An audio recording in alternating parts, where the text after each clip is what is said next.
Pour les travaux des champs les plus pénibles, des machines spectaculaires remplacent peu à peu la force humaine.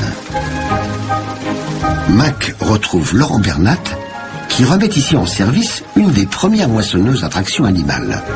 Une nouveauté venue des États-Unis. Comment elle s'appelle cette machine, Laurent? C'est la faucheuse javeleuse. Les javelles, ce sont ces gerbes de blé laissées par la machine. Elle fauche, elle remplace donc une personne ou même plusieurs en train de faucher.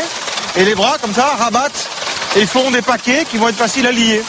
Donc ça remplace le travail du faucheur et ça va infiniment plus vite. C'est incroyable.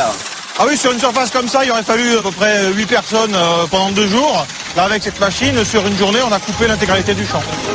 La révolution industrielle va amener une progressive mécanisation de l'outillage agricole.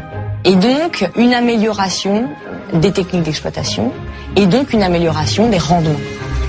Ça y est, on est déjà au bout du rang, à la main, il nous aurait fallu... Au bout du rang, et là, donc, on voit parfaitement la gerbe de blé. Donc, c'est exactement ça.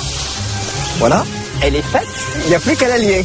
Et à la charger sur la charrette, on est Et ça, c'est vraiment l'exemple type de ce que la mécanisation de l'agriculture amène comme progrès. Et surtout, on peut envisager de faire des surfaces de culture beaucoup plus importantes. Avec de tels progrès, l'évolution de la production est spectaculaire. Elle double de volume entre 1850 et 1870. Marjolaine, vous avez vu cette machine à la vitesse à laquelle elle travaille, c'est incroyable. Ah oui, c'est tout à fait incroyable. Mais la révolution agricole, ce n'est pas que les machines, c'est aussi les engrais et plus généralement une meilleure connaissance des plantes et des sols qui augmente les rendements par 3 ou 4. On produit plus, on produit mieux. J'imagine que les paysans s'enrichissent. Finalement, c'est une bonne période, ce 19e, pour les paysans français. Les campagnes françaises sont vraiment extrêmement prospères au 19e siècle. On parle de véritable âge d'or pour les paysans français.